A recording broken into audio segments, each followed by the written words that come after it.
Ang palengke ng lumang bayan ng San Roque ay isang makulay na dagat ng tunog, amoy, at buhay. Mula sa bukang, liwayway hanggang sa paglubog ng araw, ito ay pulso ng komunidad, ang pinakapusod ng lahat ng kaganapan. Ang hiyawan ng mga nagtitinda, ang malakas na halakak ng mga maminili, ang kalansing ng mga barya, at ang tunog ng gulong ng kalesa na dumadaan, ay lumikha ng isang simponya ng pamumuhay. Ang sariwang amoy ng mga isda, ang tamis ng mga hinog na prutas, ang halimuyak ng mga halamang, gamot, at ang masarap na samyo ng lutuing bahay ay bumubuo ng isang hindi malilimutang aroma na sumasakop sa hangin.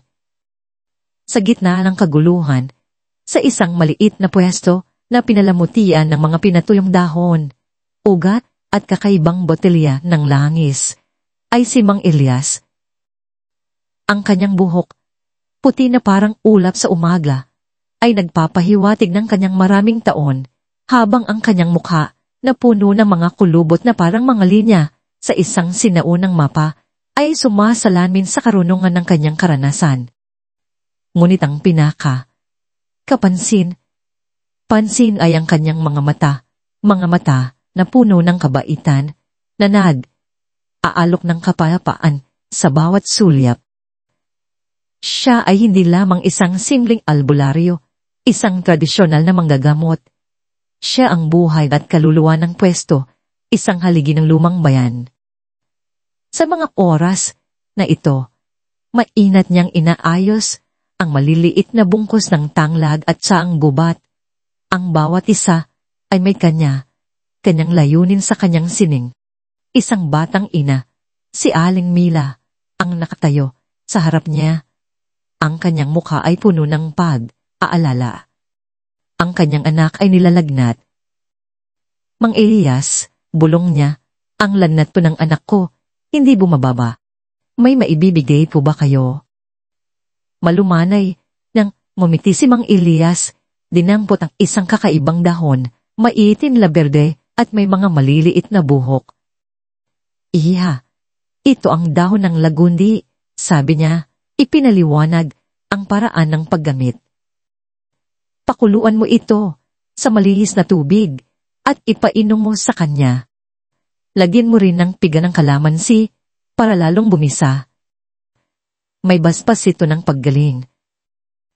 Ang kanyang boses ay malalim at nagbibigay katiyakan at ang kanyang mga kamay ay mahinahon na inabot ang gamot kay Aling Mila. Ngunit ang katahimikan ng sandaling iyon ay biglang nabasag. Isang malakas na tawanan at ang tunog ng mga yabag ay lumapit na humahawak ng atensyon ng lahat.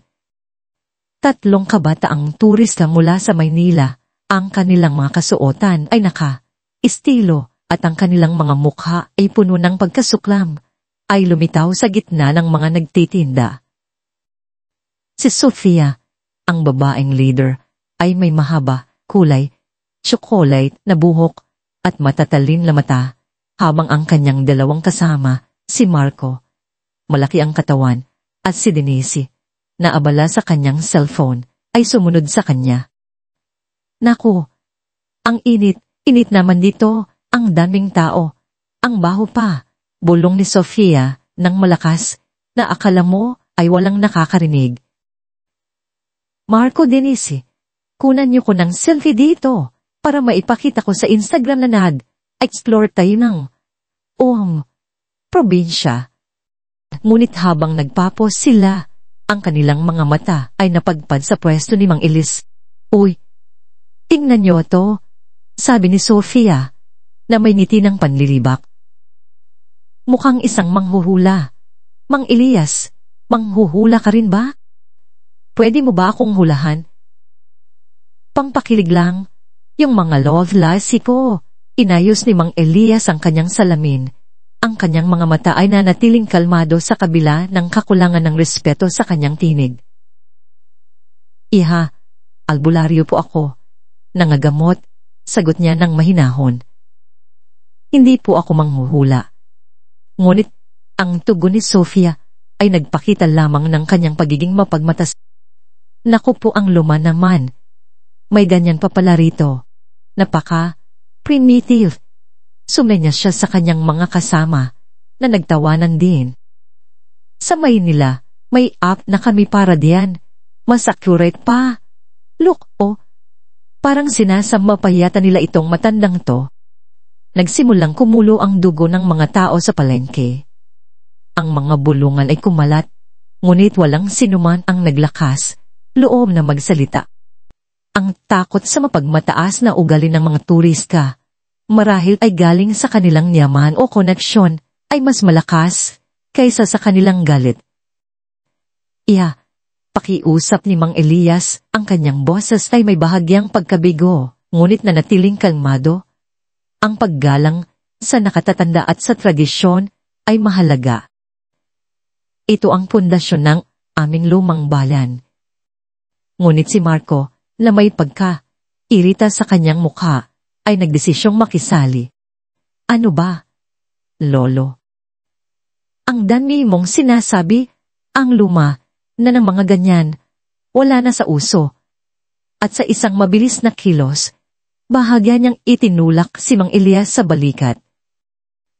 Ang pagtulak ay sapat lamang upang mawalan ng balanse si Mang Elias. Ang kanyang kamay ay kumawala sa pagkakahawak sa isang malaking banga ng langis na panghilot. Gawa pa ng kanyang yumaong ina, isang mahalagang pamana, puno ng mga nilalang na dumong gamot. Ang banga ay bumagsak sa semento, na naglikha ng isang malakas na tunog na bumiyak sa ingay ng palengke. Kumalat ang mamahaling langis sa sahig. Ang amoy ay matalin at puno ng kapaitan. Ay! Sigaw ni Denise. Ngunit hindi ito pagkabigla, kundi tawanan. Mabilis niyang itinutok ang kanyang cellphone at kinunan ng radio. Ang eksena, ang kanyang ngiti, ay parang nakahanap ng bagong libangan. Ang palengke ay natigilan sa isang malalim na katahimikan.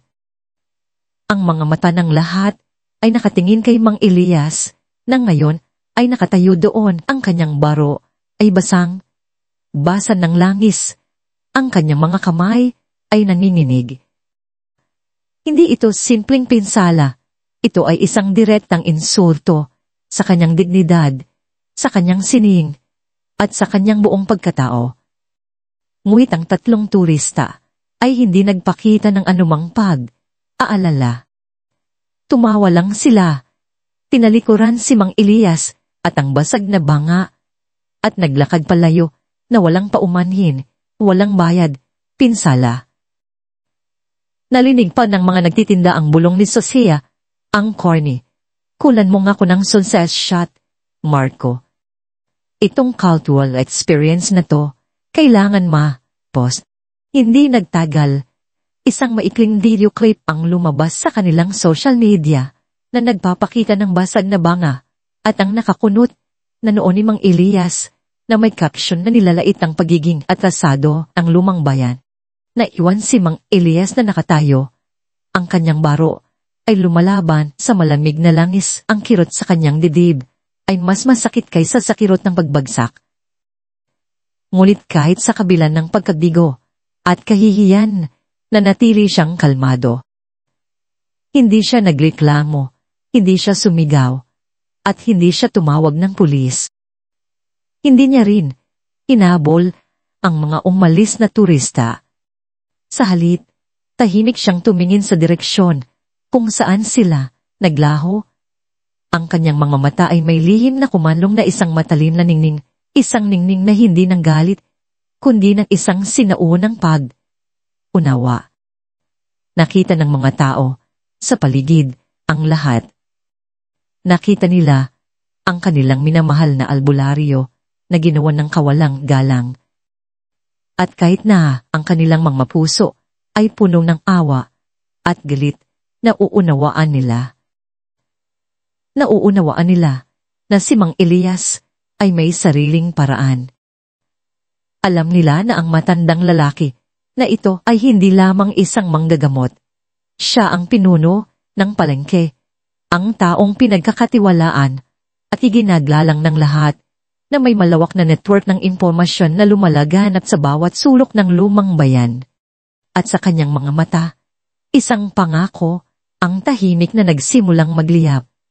Hindi kumilos si Mang Elias upang pulutin ang basag na banga. Hindi siya nagsalita. Tinitigan lamang niya ang tumagas na langis. Ang kanyang mga mata ay nanatiling malalim at hindi na mabasa. Isang mapait na amoy ng luya at lagundi ang pumuno sa hangin. Kasama ang hindi nakikitang kalungkutan. Sa kanyang tabi, si Aling Nena, ang matandang tindera ng gulay na malapit sa kanyang pwesto, ay lumapit. Ang kanyang mukha ay puno ng awa at pagkaunawa. Walang imik siyang dinampot ang isang lumang walis at dustpan at nagsimulang linisin ang kalat. Ang kanyang mga balikat ay gumagalaw ng dahan sa bawat pagwalis. Mang Elias, ayos lang to ba kayo? Pulong ni Aling Nena, ang kanyang tinig ay halos hindi marinig sa gitna ng biglang paghina ng ingay ng palengke. Umugot ng malalim na hininga si Mang Elias at marahan siyang tumango. Ayos lang, Aling Nena. Salamat sa iyong kabaitan. Ang kanyang mga mata ay lumipad patungo sa direksyon kung saan lumisan ang tatlong turista, si Sosian Marco at Denise. Ang mga kabataan na yon, sabi niya, ang kanyang tinig ay hindi galit kundi puno ng matinding kalungkutan, ang bilis makalimot ng kahalagahan, ng paggalang at pakikisama. Hindi siya tumingin kay Aling Nena habang nagsasalita, ngunit alam niyang nakikinig ito. Napakataas ng kanilang tingin sa sarili, parang hindi nila nakikita ang halaga ng mga bagay na hindi nabibili ng pera. Ang kotse pa nila, kulay pilak, parang bago, at may air. May rentahan yata yon sa Maynila. Hindi man lang sila abala sorry. Isang mahaba, mabagal, na paglalarawan, na hindi isang reklamo, kundi isang kwento. Hindi siya utos. Hindi siya humingi ng tulong. Siya ay nagkwento lamang. Ang kwentong ito ay nilikha ni Inday Andrea. Huwag kopyahin o gamitin muli ang audio o kwentong ito upang matiyak ang karapatang ari. Ang mga mata ni Aling Nena ay kumislap ng pagkaunawa. Ang mga detalye ay parang din na itinanim sa kanyang isipan. Ang tatlong kabataan, ang kanilang pagiging mapagmataas, ang kulay, pilak na kotse, ang pagkasira ng banga. Ang kanyang puso ay kumikirot para sa matandang albulal, para sa mga lumang bayan. Ang pagkasira ng banga ni Mang Elias ay hindi lamang isang simpleng aksidente, ito ay isang paglapastangan. Ang banga ay simbolo ng kanyang pamana, ng kanyang karunungan, ng kanyang serbisyo sa komunidad. At ang kapangahasan ng mga turista ay isang insulto sa buong bayan. Nang matapos linisin ni Aling Nena ang kalat, dahan siyang naglakad patungo sa kanyang pwesto, dala ang malis. Sa kanyang pagdaan, nakasalubong niya si Kuya Ben, ang paboritong tricycle driver ni Mang Elias na madalas nitong ipinahatid pa uwi. Si Kuya Ben ay may matipunong katawan at laging may ngiti sa labi, ngunit ngayon ay may bakas ng aalala sa kanyang mukha. Aling Nena, totoo ba ang narinig ko? Tanong ni Kuya Ben, ang kanyang boses ay mababa. Ang mga Maynila na iyon, ginawa nila yon kay Mang Elias. Tumango si Aling Nena, ang kanyang mukha ay seryoso. Hindi lang basta ginawa, Kuya Ben. Sinadya. Pinahiya pa, at ang banga ng langis niya, basag na basag. Ang yabang ng mga yon, Kuya Ben. Nagpapos pa nga ng video sa social media, nilalait ang lumang bayan. Idinagdag niya ang mga detalye ni Mang Elias Ang tatlo, ang pagiging mapagmataas, ang kulay, pilak na rent car. Kailangan nilang malaman kung anong halaga ng respeto. Tumigas ang panga ni Kuya Ben.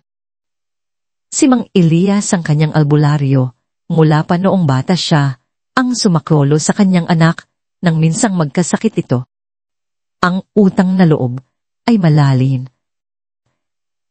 Huwag kang alala, Aling Nena. May mga mata din ang tricycle ko. Hindi nagdagal. Ang kwento ay lumipad na parang alon mula kay Kuya Ben na pinadaan ang mensahe sa iba pang mga tricycle driver sa terminal hanggang kay Manong Tony, ang pinakamatandang kutsero ng kalesa sa lumang bayan na nakatayo sa ilalim ng mangga at nagpapalamig. Si Manong Tony na may puting bigote at matalas na mga mata ay nakinig ng mabuti. Ang bawat salita ay nagdagdag ng bigat sa kanyang puso. Ang paggalang kay Mang Elias ay isang batas na hindi nakasulat. Aba, ganoon pala. Bulong niya. Ang kanyang mga mata ay nanliit. Ang lumang bayan ay may sariling batas.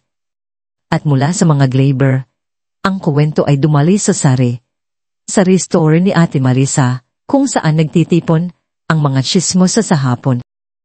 Si Ate Marisa, na hindi pinalampas ang anumang chismis, ay kaagad na narinig ang lahat.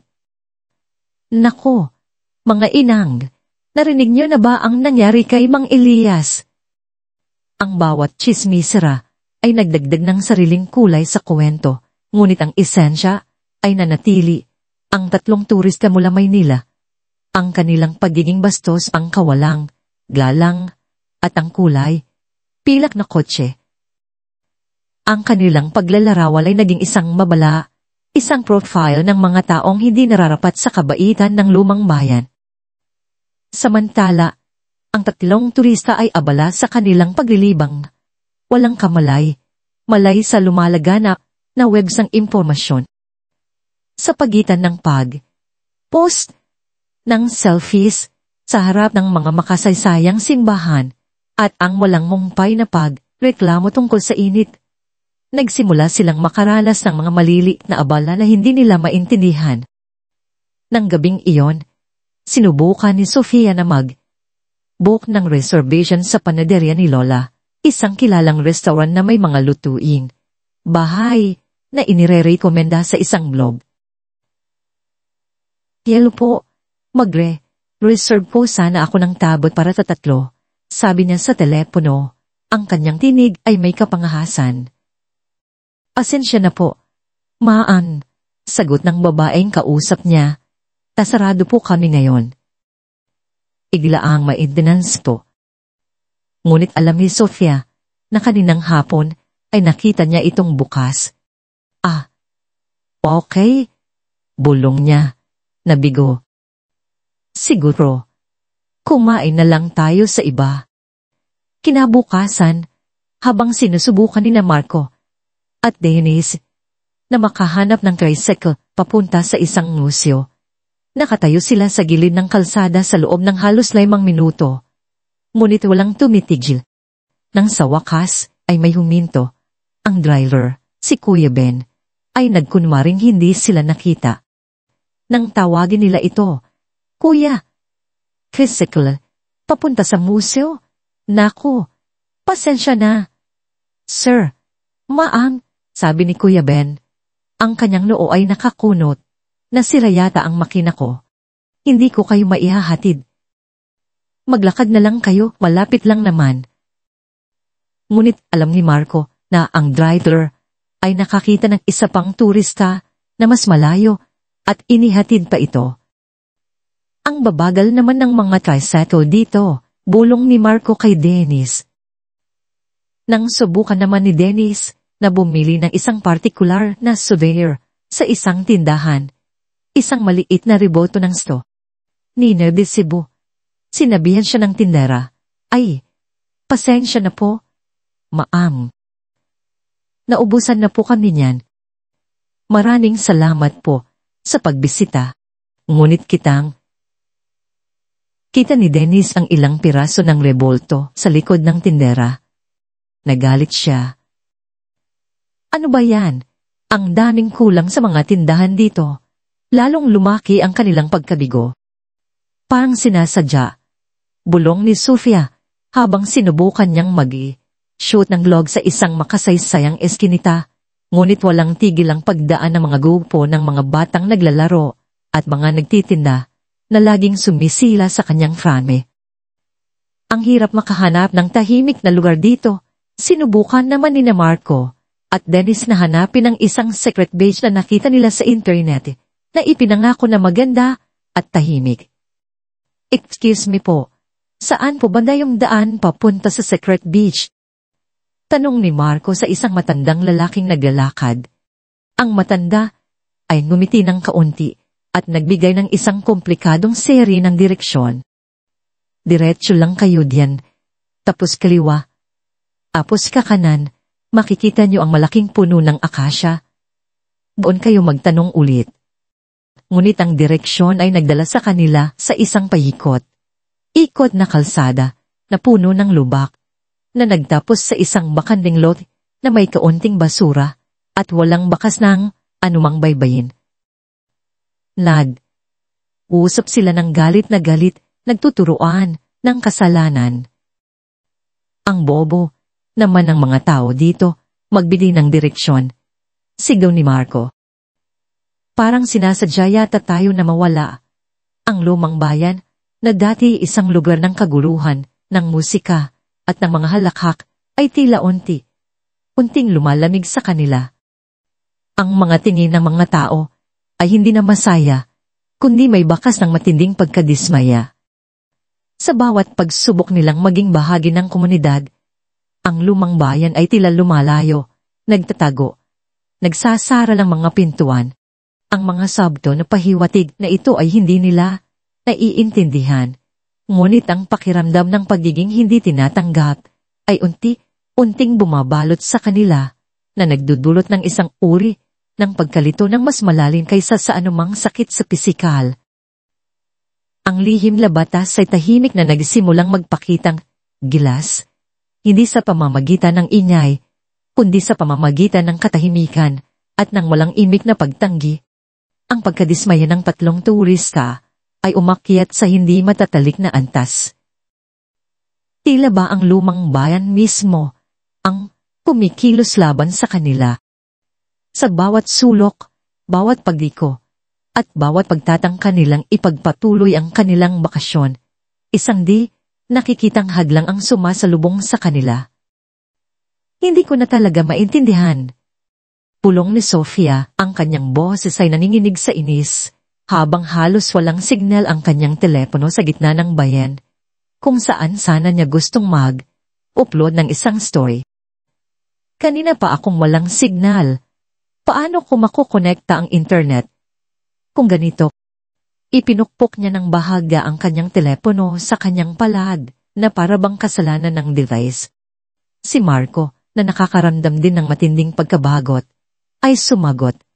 Akin din. Hindi ko man lang ma-chat ang Saan ba tayo pupunta? Feeling ko nililigaw talaga tayo ng mga tao dito. Sinubukan nilang magtanong ng direksyon sa isang grupo ng mga kabataan. Ngunit ang mga ito ay ngumiti lamang ng tipid at nagbigay ng mga sagot na tila hindi direkta. O kaya naman ay nagkunwari silang hindi maintindihan ng Ingles. Ang pakiramdam ng pagiging outsider ay lalong lumalalim. Nagiging isang nakakabinging katahimikan sa bawat paglipas ng lokal na taga-bayan. Ang rurok ng kanilang paghihirap ay dumating ng gabing iyon. Matapos ang isang araw ng walang katapusang paghahanap sa mga tourist spot na tila nagtatago sa kanila. Habang sila ay nagmamaneho pabalik sa hotel, sa isang madilim at liblib na kalsada papalabas ng bayan, biglang may narinig silang malakas na bung mula sa gulong ng kanilang car. Sumilit ang gulong at ang sasakyan ay halos lumihis sa kalsada. Patay! Bulong ni Marco. Ang kanyang mukha ay namumutla sa dilim. Flatan tayo. Bumaba sila ng sasakyan. Ang hangin sa gabi ay puno ng amoy ng alikabok at dampi ng mga insektong lumilipad. Walang bahay, walang ilaw. Sinubukan nilang tawagan ng rent, car company sa Manila, ngunit walang signal ang kanilang mga telepono sa lugar na yon. Sinubukan din nilang humanap ng lokal na vulcanising shop, ngunit wala silang makita. Ang bawat tricycle at motorsiklo na dumadaan ay tila nagmamadali o kaya naman ay hindi pinapansin ang kanilang mga senyales ng paghingi ng tulong. Ang isa pang tricycle driver, na mukhang si Kuya Ben, ay dumaan sa kanila. Nagkunwari na hindi sila nakita at nagpatuloy lang sa pagmamaneho na tila walang nakitang naghihirap sa gilid ng kalsada. Hindi ko na talaga kaya, sabi ni Delicie. Ang kanyang tinig ay halos maiyak. Feeling ko pinagkakaisahan tayo dito. Ano bang kasalanan natin? Masyado lang tayong malas. Delicie. Pilit na paliwanag ni Sofia, ngunit maging siya ay hindi na kumbinsido sa sarili niyang sinasali. Ang kanyang tiwala sa kanyang sarili at sa kanyang kakayahang mag-travel ay unting nabubura ng sunod na kabiguan. Ang kanilang pagiging mayabang at ang kanilang pagtawa sa pagka-luma ng bayan ay nawala, napalitan ng takot at pagkalito. Nang sa wakas ay makakita sila ng isang tricycle na pumayag na ihatid sila pabalik sa balan kahit sa dobling presyo, gabi na. Ang palengke na noon ay maingay at masigla ay tahimik na ngayon. Bukod sa ilang pailaw na nagbibigay liwanag sa mga tindahan. Naisip nilang bumalik na lamang sa kanilang hotel na malapit sa palengke. Ngunit nang subukan nilang lumabas sa pangunahing daan na patungo sa hotel, isang kakaibang eksena ang sumalubong sa kanila. Ang mga kalsada papalabas ng palengke ay tila nakaharang. Hindi sa pamamagitan ng barikada o hadlang, kundi ng mga tao. May isang grupo ng mga kabataan na biglang nag-umpisa ng isang buwan ng sayawan sa kalye na may malakas na musika at makukulay na ilaw na umiilaw sa kalsada. Sa kabilang banda, may isang impromptu parada naman ng mga bata na may bitbit na parol at naglalakad ng mabagal na tila galing sa isang celebration. Ang mga tricycle at kalasa na karaniwan ng mabilis na dumadaan ay biglang nagtipon sa mga intersection na parabang naghihintay ng signal o pahintulot na lumilikha ng isang pader na binubuo ng mga tao at sasakyan, isang pader na malambot, ngunit hindi malalampasan. Ano na naman? To. Pulong ni Sofia.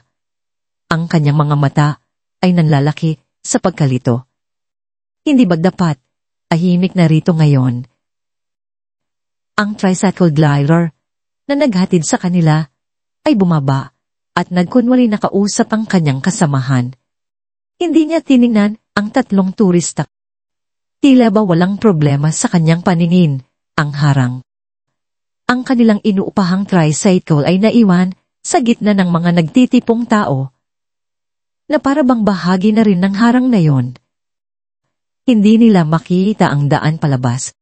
Tila ba ang buong bayan ay biglang naging isang labirinth na walang hangganan. Ang mga tao ay hindi agresibo. Ngunit habang naglalakad sila sa gitna ng palengke, pilit na naghahanap ng daan, ang mga mata ng mga lokal ay sumunod sa bawat galaw nila. Hindi ito mga tingin ng galit, kundi ng malalim na pagkadismaya. Isang uri ng paghuhusga na mas masakit kaysa sa anumang sigaw. Ramdam nila ang bigat ng bawat tingin, ang bawat bulong, ang bawat iwas ng mga tao. Ang lamig ng gabi ay hindi lamang dulot ng simoy ng hangin, kundi ng pakiramdam ng pagiging kinukutya, ng pagiging itinakwil. Nang walang pagpipilian, napadpad sila sa isang maliit na espasyo sa palengke kung saan may iilang ilaw na nakasindi.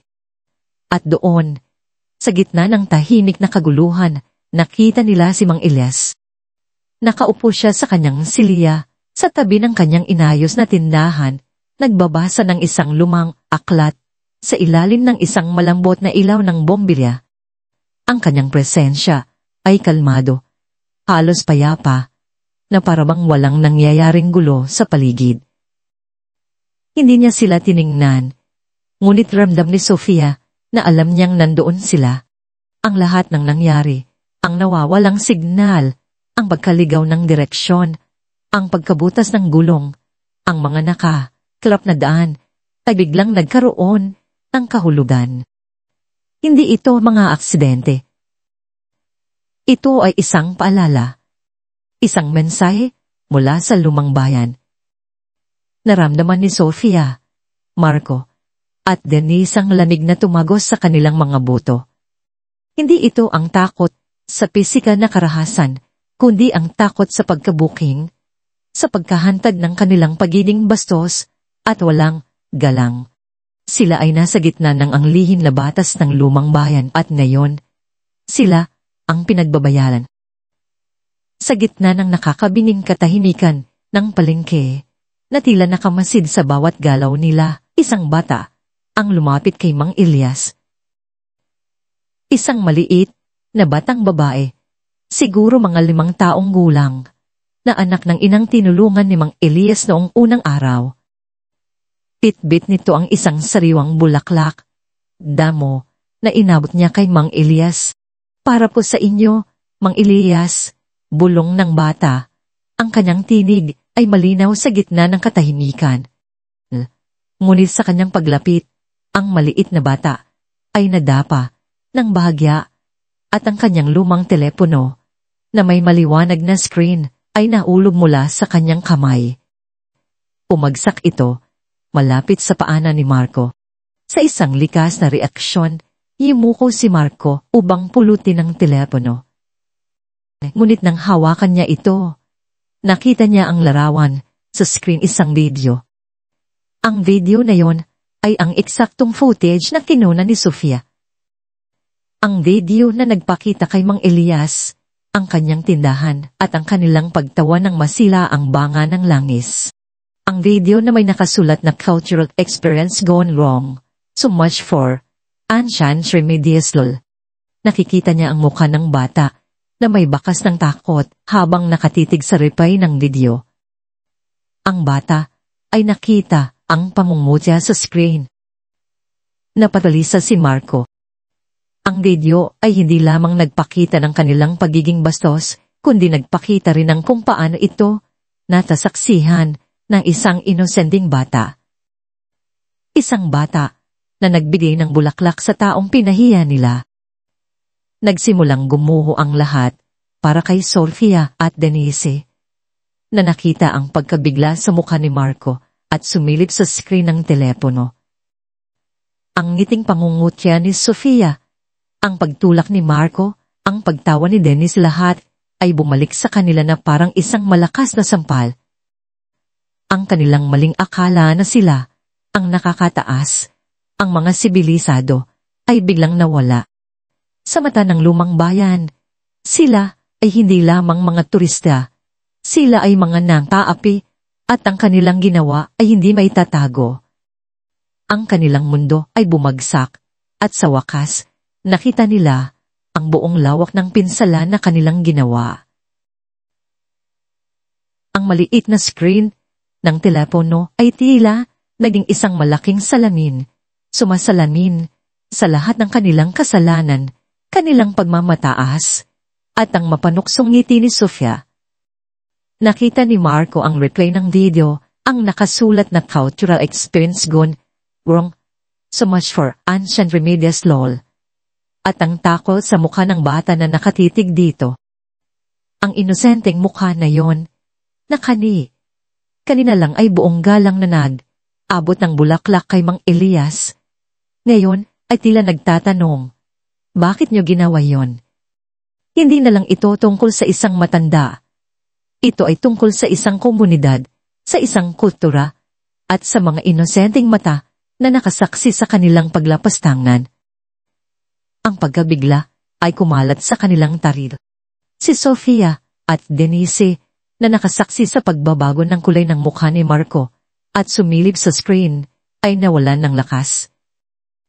Ang tawa ni Denise ang tulak ni Marco. Ang mapanuksong mga salita ni Sofia lahat ay bumalik sa kanila na parang mga malalakas na sambal, hindi sa pisikal kundi sa pinakaloob ng kanilang kaluluwa. Ang kanilang pagiging superior, ang kanilang paniniwalang sila, ang sibilisado, ay biglang bumagsak. Sa mga mata ng lumang bayan, hindi sila basta turista. Sila ay mga nambu, bully, at ang kanilang gawa ay hindi kailanman maitrago. Ang kanilang mundo ay gumuho at sa wakas nakita nila ang buong lawak ng pinsalang kanilang idinulot.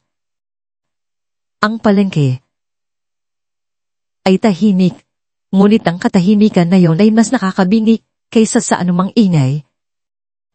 Ang mga mata ng mga lokal na nakapalibot sa kanila na kanina ay puno ng pagkadismaya, ay tila naghihintay ng kung ano ang susunod nilang gagawin. Si Sofia ang unang kumilos. Ang kanyang mga paa ay mabigat, tila bawat hakbang ay may nakatali na bato. Ngunit siya ay lumakad, dahan, patungo kay Mang Elias. Si Marco at Denise ay sumunod. Ang kanilang mga balikat ay nakayuko. Ang kanilang mga tingin ay nakatutok sa lupa. Walang bakas ng pagmamataas o pagiging superior sa kanilang mga mukha. Puro pagsisisi, akot at kahihiyan ang kanilang nararamdaman. Kung gusto mong makinig sa mga kwentong nilikha ni Inday Andrea, mag-comment ng po. Nang makalapit sila kay Mang Elias, si Sofia ay lumumod ng bahagya. Ang kanyang tinig ay nanginginig at halos hindi na marinig. Mang Elias, simula niya ang bawat salita ay may dalang bigat ng kanyang pagsisisi. Patawarin po ninyo kami. Ang kanyang mga mata ay puno ng luha. Hindi na dahil sa inis o galit, kundi dahil sa pagkapahiya at pagtalos sa kanyang maling ginawa. Hindi lang po sa bangan na nabasag, Mang Elias. Patawarin niyo po kami sa kawalan ng respeto, sa inyo, sa inyong palengke, at sa buong kultura ng lumang bayan. Ang mga salitang iyon ay totoo, at nagmula sa kaibuturan ng kanyang puso. Ito ay hindi lamang isang paghingi ng tawad dahil sa parusa na kanilang natanggap, kundi isang tunay na pagkilala sa kanilang kamalian. Si Marco at Denise ay yumuko rin. Halos, yumukod hanggang sa lumapat ang kanilang mga noo sa kanilang mga tuhod, isang senyales ng lubos na paggalang at pagsisisi. Patawad po, Mang Elias, sabay nilang sabi. Ang kanilang mga tinig ay halos bulong. Hindi na sila nagpaliwanag dahil alam nilang walang paliwanag ang makapagpapawalang bisa sa kanilang ginawa. Ang mga tao sa paligid ay nanatiling tahimik, nakamasid sa eksena. Hindi sila nagayit, ngunit hindi rin sila nagbigay ng anumang senyales ang pagtanggap. Ang desisyon ay nasa kamay ni Mang Elias. Si Mang Elias, na kanina ay tahimik na nakaupo, ay dahang itinaas ang kanyang tingin. Ang kanyang mga mata ay puno pa rin ng kabaitan, ngunit mayroon ding isang uri ng matamis na pagkaunaw. Hindi niya sila tiningnan ng may galit, kundi ng may pagkaunawa sa kanilang pagkabigo. Ang banga, simula niya. Ang kanyang boses ay kalmado at malambing, ay mababasag at mapapalitan. Ngunit ang respeto, iyon ang hindi madaling ayusin kapag nasira. Tumingin siya sa kanilang mga mukha na puno ng luha. Nakita ninyo ang lumang bayan, ngunit hindi ninyo ito naintindihan. Ang bawat damo, bawat bato, bawat ngiti ng bawat tao dito ay may kwento, may halaga. At ang halaga na yon ay hindi kayang bilhin ng salapi.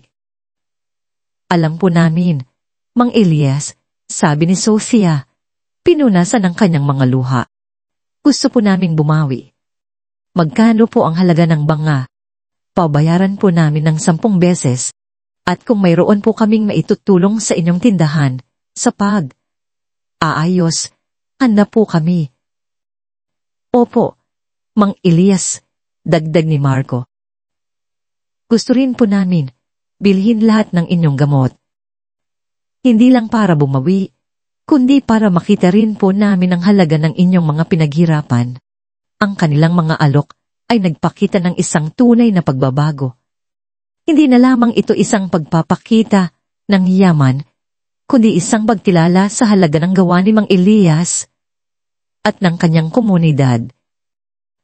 Ngunit ang hindi inaasahan ni Mang Elias ay ang ginawa ni Sofia. Kinuma niya ang kanyang telepono, ang kanyang kamay ay nanginginig pa rin. Sa harap ng lahat, binuksan niya ang kanyang social media at walang aalinlangan na binura ang video na naglalaman ng kanyang pangungutya. Pagkatapos, sa halip na umalis, sinimulan niyang mag-kapay. Ang mga daliri niya ay nagmamadali, nagsusulat ng isang mensahe na nagmula sa kanyang puso.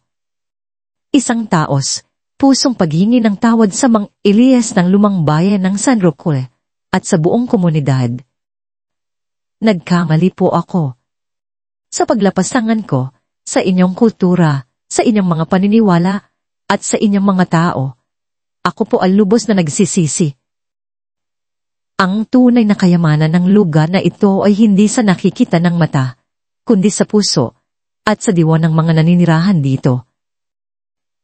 Ang katatagan, pagkakaisa, at kabutihan ng mga lumang bayan ay isang aral na hindi ko makakalimutan. Salamat sa pagtuturo sa akin ng tunay na kahulugan ng respeto. Pinahangan ninyo ako at marami akong matutunan. Sorry po ulit, Mang Elias, at sa lahat ng mga San Roque. Nang matapos niyang i-post ang mensahe, tiningnan niya si Mang Elias. Ang kanyang mga mata ay nagbabaka sakali ng pag-asa. Isang matamis at malalim na ngiti ang sumilay sa labi ni Mang Elias. Hindi niya kailangan ng 10 beses na bayad o ang pagbili ng lahat ng kanyang gamot. Ang pagbabago sa puso ng mga kabataan, ang pagkilala sa kanilang kamalian, at ang paghingi ng tawag na may paggalang iyon, ang kanyang tunay na gantimpala.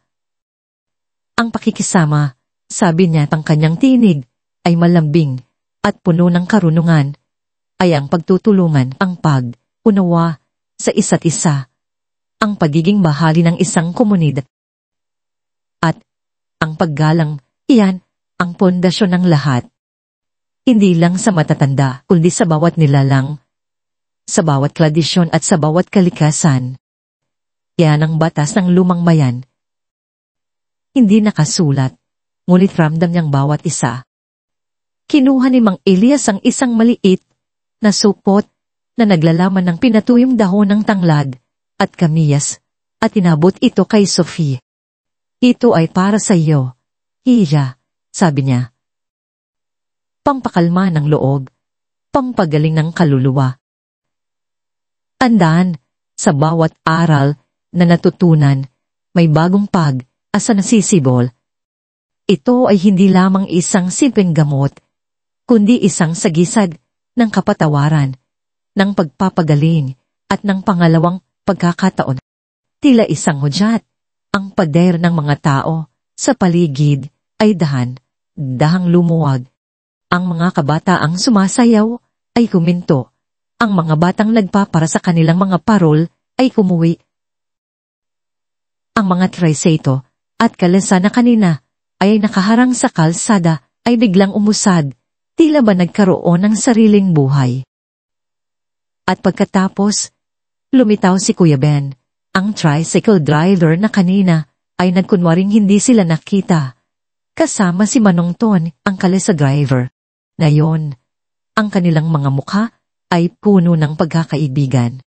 Mang Elias, sabi ni Kuya Ben, atid ko na po sila sa kanilang hotel.